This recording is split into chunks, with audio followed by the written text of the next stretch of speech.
And the decisions across the nation could impact you right here at home. Rejoining us now is Mercer Center for Collaborative Journalism, Liz Fabian.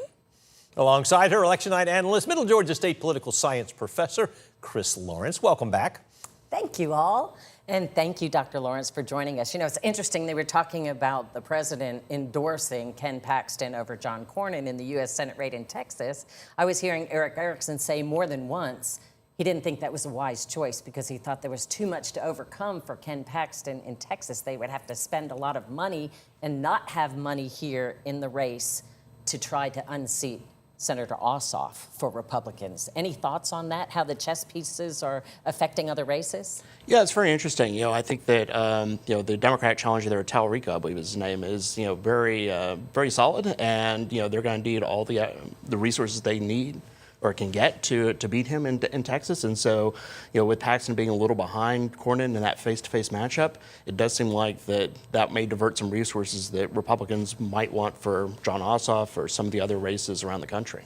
How do you think that Republican primary is shaping up for the Senate race here in Georgia? Do you think it's a Matt Collins lead, or what do you think is going to happen there? Collins definitely seems to be leading in the polling, but Derek Dooley has. It seems like there were a couple polls that came out last week that now I'm not sure how reliable they are, but that did show that he might have been edging into second ahead of Buddy Carter, and so it could come down to a runoff between either Dooley and Collins, or could still be the Collins Carter runoff that people were kind of more expecting. And that's always interesting when you have a runoff, because then you have the candidates in the same party fighting against each other, which they say can weaken them for the general election. Any thoughts on that? I think that's always a possibility, right? Particularly if it means spending a lot more money, right?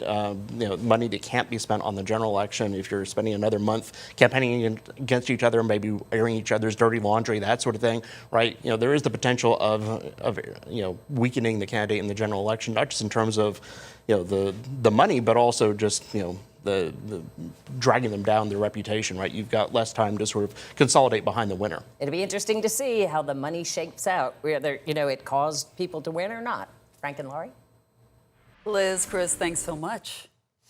Don't forget, when the results start rolling in tonight, you'll be able to count on 13 WMAZ. We're tracking races that you're interested in.